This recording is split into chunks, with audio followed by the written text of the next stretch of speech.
come to the fore. Clonmel boy I am, you see. Well, actually, he's somewhere in the dim and distant. Did you not know that? I didn't know that. Yeah. Family come from Clonmel. Really? Yeah, seriously. Seriously. And you know what? Welcome to Wave 105. Danny from The Script, good morning. Oi, oi. Morning. We could be related. We could be, yeah. We look so much alike. I tell you what. Twins. Yeah, me, really. Danny DeVito and Arnold Schwarzenegger. Do you know what? In the true sense of the word. I was going to say it's not a million miles away from it. A mother from another brother. Yes, exactly right. No, brother from another mother. That's the wrong way around. It's early. I was going to say, Danny, this is most impressive that you got a musician up here before 8. Well, you were in before 8 a.m. That's right. I'm up. Normally, us musicians, we arrive at rock o'clock, which is whenever we want to. Yeah. But I'm kind of still on American time. I'm a little bit jet lagged, but yeah, it's good. It's good to be here. Oh, did you get back recently then? Yeah, a few days ago. Yeah, we shot the video for the new single Hall of Fame over in America, but we were only there for 3 days. So it was enough time to kind of mess up. Was it East Coast or West Coast? LA. LA. Yeah, so right, long old one. Yeah. So I've been trying to get back into it. So I'm all amped up on coffee and ready to go. Good stuff. Yeah. Anything could happen and probably will. Now, listen, we've been talking. Well, we've been talking about this for quite a while actually, about the book of which we do not speak. Which many women and some gents across the South have been reading feverishly. Sure. And we did promise the ladies of the South, as they brought themselves round on a Friday morning, that we'd get Danny from The Script to read the first paragraph. Well, actually, a lot of people were saying, could he read this bit out? And I was thinking, no, because really, we do want to keep our jobs. But we have managed to. If you haven't read the book of which we do not speak, 50 Shades of Grey. We have the first paragraph here, and just for you ladies, here is Danny reading the opening lines to 50 Shades of Grey. I scowl with frustration at myself in the mirror. Damn my hair. It just won't behave, and damn Catherine Kavanagh for being ill and subjecting me to this ordeal. I should be studying for my final exams, which are next week, yet here I am trying to brush my hair into submission. I must not sleep with it wet. I must not sleep with it wet. Reciting this mantra several times, I attempt once more to bring it under control with the brush. I roll my eyes in exasperation and gaze at the pale, brown-haired girl with blue eyes too big for her face staring back at me, and give up. My only option is to restrain my wayward hair in a ponytail and hope that I look semi-presentable. Oh, Is that right? Jesus sake. Is that right? Yeah. Selena, how was that for you? That, do you know, I might need a couple of minutes. I'm all right. Yeah, that's long enough. I've got to say as well that if ever the music goes down the pan, Yeah, which could be shortly, could be very shortly. you can read those audiobooks. You could be on the shelf of every motorway service station reading audiobooks. Oh That's my brilliant. God. That sounded like we'd given you that weeks and weeks before Yeah. you'd rehearsed, which you hadn't. just wandered in. Incredible. Oh, thank You you know very why? much. You know why? He's a pro. Yeah, that's right. That's why he's a pro. Yeah. 8:13. Oh, I'll tell you what we've got as well. We've got the Big Ben chiming, haven't we? To signify 12 hours to the Yeah, Olympics. the Big Ben chimes have Yeah, begun. they started at 8:12, so they're off at the moment. In fact, this is what they sound like. Yeah. This is Big Ben.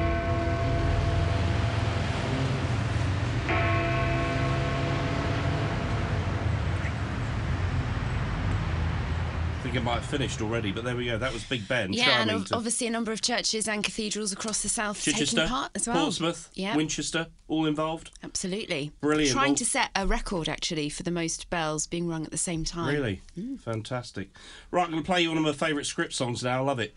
Well, it made a lot of people very happy this morning. If only life were that easy. Perhaps you could come in every morning, Danny. It'd be a lot easier if you could just... I would love to, yeah. Just do the show, to be honest. Lucy, if I get to read out a chapter every day, it's going to be really interesting. Wait till we get to page 101. That'll Well, really get them You going. might have to put me on a little later. Yeah, exactly. Past Watershed. Yeah. Can we not do like a podcast or something and put that online for later? For Yeah. for the Lucy naughty on the bits? text says, wow, Danny was amazing. There were a few people that just found What? Yeah. So now, how many times has that been said of you, Danny? Wow, you were amazing. Unbelievable. Now, listen, this new single, which we're going to play a little bit later, we're going to save the best till last. Hall of Fame. Yeah. Brilliant Olympic cash-in. Love it. Thank you. We never set it off with that in mind. No. We wrote the song a few months ago, just with a real positive message in mind, and we played it to Will. to will.i.am maybe 2 weeks before the end of The Voice.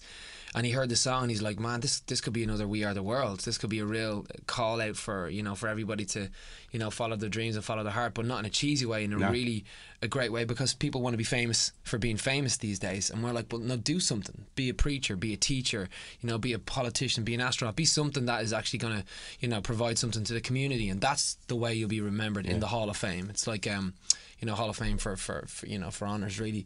And he loved the song. So much so he wanted it for his album. Yeah. And we were like, well, what's a good compromise is when both people aren't really that happy. So I said, listen, any chance you come on and do it with us. So he didn't get it for his, we got it for ours.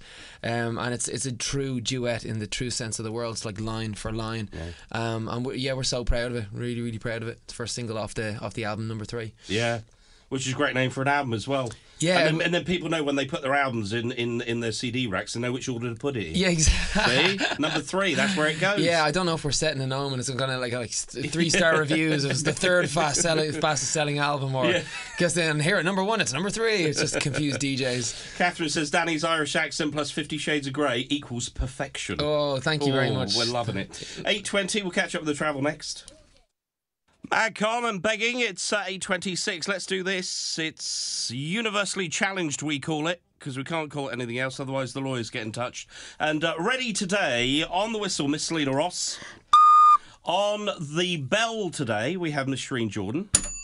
And, for one day only, Danny has got the horn. Blown a horn. Like it. Right, 3 questions. Answer as quickly as you can. Just wait. If you do your horn or whatever, then wait. Then I'll give you your message, and then you give me the answer, all right? So, question number 1. In the video for the scripts for the first time, it featured the daughter of which superstar? The script, Danny. Eve Hewson is her name, and her father's name is Bono. Is the right answer. 1 point to Danny. Question number 2. Which street in Dublin was We Cry by the script written about? The script, Danny. We Cry was written about a street at James's Street, which is also known as the street where Guinness is brewed. Guinness Brewery was established in 1809. But yeah. Is the right answer. 3rd question. Which band did the script support at Croke Park in 2009? The script, Danny. This is a trick question because we supported 2 people in Croke Park in that same year. Yeah. Would you like both of them? I'd or just like one both of them for okay, full answer. We take that, and you too. It most certainly would be. And by hook or by crook, Danny has a clean Amazing. sweep on University Challenge this morning. That is a... Come on, is your bell working? I know. Was your whistle working? I sense a theme to those questions there. Poor effort this morning, you two. Poor effort. Well done, Danny. In fairness, if I didn't know the answers to those questions, I'd be kicked out of the band. Boys of Summer, Don Henley, 18 minutes to 9. If you go to Wave 105's Facebook page, that's quick going, actually. I'm pretty impressed. There is a lovely, lovely picture of Danny and Shireen together. It's a much nicer picture of Shireen, in fairness. Do you think so? Yeah, I have a face like a well-smacked No, bull. you don't. You look really good. I've been whinging that I look really close to the camera. You know what? That's a bit of Danny and Shireen sitting in a tree. K-I-S-S-I-N-G. That's a song. Yeah, exactly. There you go. So what's happening with The Voice? Coming back? I'd love to come back, if they'll have me. Yeah, I'm in talks with BBC that apparently I cursed too much on last time's show. Yeah, they spent more time editing me than they did trying to wake Tom up. No, they, I think Tom and Jesse, it's been reported in the paper that they're both not coming back, but I haven't heard from them. Right, you know, okay. haven't heard that from them. From them, yeah. Yeah, so it's all up in the air. Was it as competitive as it looked at times? Yeah, well, I mean, it was absolutely, you know. I mean, when music's involved, I get incredibly competitive. Of course, I'm the 6th child of 6 children, right? So I've been fighting for a lot all my life. You know what I mean? Having dinner with my arm around my plate. You know what I mean? So none of my siblings can take the food. But yeah, I'd love to come back. You know, myself and Will were talking last week and saying that, well, I'll come back if you come back, and you come back if I'll come back. So yeah, we'd love to come back. As far as the competition goes, the competitive element, you know, we as I said, we're all incredibly into music. We're all incredibly, I guess we've all got massive egos. So even somebody getting one over on the other person, although it's on television, we don't mind kind of going back and forth and kind of letting people know how we feel. And obviously, does your involvement with your team end, or have you kept in touch with them? Yeah, well, it continues on. You know, there's some people who are actually, creating their own really unique genres as well. You know, like David Julian, Alex Josh, who I think are going to do incredible. You know, I'm working quite closely with Max Milner as well. You know, he was my finalist. I wanted them all to actually get on the tour, but they had to cancel the tour. So they're doing kind of smaller gigs around.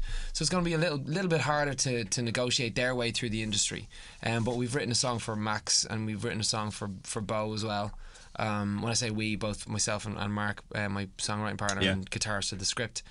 So so hopefully that'll be coming out towards the end of the year, and we'll have a success story from the show. And speaking of touring, because you toured last year and you played the BIC in Bournemouth. That's right, you the were cracking, I have to say. I was there. Thank you very much. Any plans to tour again? Yeah, big time. Depending on how the album number 3 goes, you know, if it goes well, then of course we'll put all the tour dates on. But if it doesn't, then you can catch us in a bar or wedding or funeral, mainly funerals near you. Sorry, 2 #1 albums. You've sold goodness knows how many million albums now, and you're still, honestly, you just sat here and he said, well, you know, you don't know if people want you anymore. Can't take anything for granted. And, you can't. And you honestly have nerves about a new album coming out. I'm sitting here biting my nails. I mean, as strongly as I believe and I feel in the music, you know, there's so many other bands out there who can, you know, who get to the stage, take it for granted and just get flushed down the musical toilet. Yeah. You know? Watch it, Max Milner. He might be on your side at the moment, but if you start having a go at his audience, then he'll... Yeah, I'll pull the plug on it straight away. Absolutely. Honestly, last year you brought the house down at the Isle of Wight Festival and at the BIC in Bournemouth. It was cracking. Thank you very much. You know, we put a lot into our live shows, as much as we put into the album. Because that's where, you know, for us, that's where the script meet the audience, you know, when these songs, because when you record the songs, you're like listening to the past. But when we perform live, it's like watching the songs in real time, and you have to give everything on stage, you know, to make other people believe. Because if you don't believe it yourself, you're not going to convince a packed house, whatever, 15,000 people or whatever. So yeah, we take a lot of pride in. I can't wait to get back out as well, because I mean, our fans are, and I'm going to say, I think they are the best in the world. Yeah, absolutely. Do you like the road? Do you like the life on the road? Or? I do. Yeah, I actually do. I've been doing it for such a long time that I think in order to like it as much as I do, you have to do it as much as I've done it. I've been on the road since I was about 18 years old, so, you know, we're talking at least a year now. I'm only joking. No, like 12 years now I'm doing this, you know. Yeah. It is, you know. Brilliant. Danny's here from The Script. We'll talk some more in a minute. It's 8 minutes to 9, so this morning we've been joined by Danny from The Script. Thank you for coming in. It's been very lovely to have you here. I think you made a few new friends. And right, let's get down to the nitty gritty, because the single is out with Will I Am, September 2nd. That's correct. Then we got the album, number 3, out September the 10th. That's right. Got some touring as well, hopefully, off the back of the album, because, you know, presuming it's a success. I mean, you know, obviously you don't want to presume anything. No, you can't. Presumption is the mother of all F-ups, you know, I don't want to see you in the 2 for a tenner slot on HMV anytime soon, okay? You and me both. That's where we don't want bargain basement. Yeah, absolutely. Bargain bin. And Olympics, are you into it? Are you interested? I am, yeah. I was watching Team GB last night, actually, yeah. You footy man? Yeah, love football. They were playing in Old Trafford as well, Roy Giggs, obviously the captain of the team as well. So yeah, they weren't looking too good last night, in fairness. I didn't think they looked that impressive, did they? They should have had Beckham on. I'm a bit cheesed off of it. Do you think he should have been? I think he should have been. Absolutely. It's not as big as like the World Cup, and it's not like the European Championships. They should have had someone of notoriety on there to kind of lift the spirits after. And where's your money for tonight? Who's going to light the cauldron? Do you think of any Olympian that? I mean, Steve Redgrave's like the hot tip. Some are saying it could be David Beckham. Could be David Beckham. I think Davy Thompson. I think so. And David did an incredible job so far, bringing the games here. So I think if they don't honour him in some way, they'd be stupid not to. Sorry. They didn't ask you. No, they didn't. Not yet. Idiots. Another 4 years. Absolute idiots. They missed out on a well, in fairness, chance. they'd be messing around. There'd be no gold medals at the end. They'd be all in my pockets. Yeah. Don't mess around inviting Irishman there. All the free booze, everything's gone. Where's the medals? And I was just going to say that there is obviously you're not alone in the script. Does Mark always get away without getting up early? Yeah, he does. Yeah. Well, he has, in fairness, he's got 2 young babies as well. Well, not young babies. One's 4 and 2. So he's looking after his kids in the morning time. Excellent stuff. Yeah, instead of looking after me. Yeah, his other children. Yeah. The script. Listen, this single is cracking. Oh, thank you very much. We said earlier in the week, it's nice to have somebody in and go, your single's really good, and not have to do it through gritted teeth. Yeah, actually mean it. There's no twitching or blinking going on. No twitching. You can get the lie detector out. Danny, thank you for coming in. Thanks again. Look, and Wave 105, you guys have always played new music, and you guys were on us from the start as well, so I really appreciate it. And thanks for letting me read out 50 Shades of Grey. That's great. That was awesome. That was our pleasure. No, I think there'll be a lot of people thanking you later. This is Hall of Fame, The Script. Danny, thank you.